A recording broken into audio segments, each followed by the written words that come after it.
how to react, fight back, and survive. Well, schools and offices have been doing active shooter training for years now, but too often in the heat of the moment, when your heart's beating, Americans forget or don't know how to respond.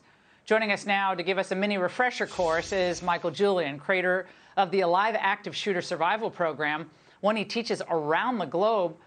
Michael, we hear in these situations that, especially in classrooms, that kids and teachers should lock down, maybe turn the lights off, close the door. But I think you say that that's not always the right move. Why not?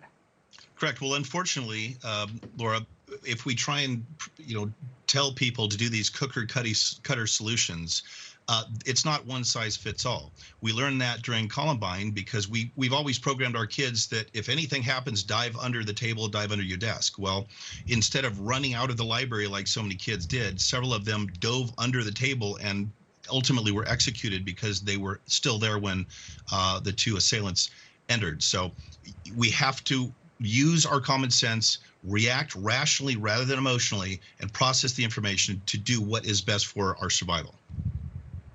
Now, Michael, the question is always fighting back. And obviously little kids, they're not going to be able to do much, probably. But adults fighting back, when you have someone like this shooter with a high-powered weapon, a lot of ammo in the bag, what to do? Well, it's going to depend on the circumstances, and the circumstances are going to be vastly different in any situation. So you have to, the first thing you've got to do is keep your head. Our brains sometimes lock up under extreme pressure and fear. And in so many situations we've seen, and I teach in my program, grown adults will literally just freeze and be paralyzed in fear. And doing nothing or the wrong thing is not the best way to survive a situation like this. We've got to stay calm, react rationally, and then we can do the run, hide, fight, or whatever method we've been trained on.